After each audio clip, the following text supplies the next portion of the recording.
आता मला एक टेन्शन आलंय की मी रोज सकाळी उठायलोय, अंघोळ करायलोय आणि रोज नुसतं कॉलेजला चाललोय आणि कॉलेजहून आलं की मेसला जायचं आणि जेवण करायचं, नुसतं खायचं, नुसतं झोपायचं. करायचं तर काहीच नाही. करायलोय तर करायलोय काय आणि फ्युचरचं पण काय टेन्शन येईन झालंय. नेमकं होणार तरी काय जिंदगीमध्ये? काय जिंदगीचा उद्देश आहे काय कळच ना झालंय.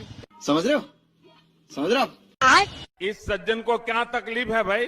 और अभी तो रुको, क्लाइमैक्स अभी बाकी है. नाहीतर असं तर नसन की घरी आपली खूपच प्रॉपर्टी आणि आपल्याला घरच्यांनी सांगितले नाही की लेकरं लहानपणापासून खूपच बिघडते, जरा चांगले वळण हे लागले आपण सांगू पद्धतशीर लेकराला की आपल्या घरी कशाचीच कमी नाही, ते फक्त तुम्हाला चांगले वळण लागावं त्याच्यामुळे आतापर्यंत तुमच्यापासून लपून ठेवलं होतं. तसं पण काय वांदिशान झालंय आणि त्याच्यात आपले दोस्त पण असेच आहेत आपल्यासारखेच. एखादा जर दोस्त श्रीमंत असला असता तर त्याच्या जीवा मस्त पैकी इकडे उड्या मारल्या असत्या. आपण तसं नाही, आपण गरीब तर आपले दोस्त त्याच्यापेक्षा जास्त गरीब.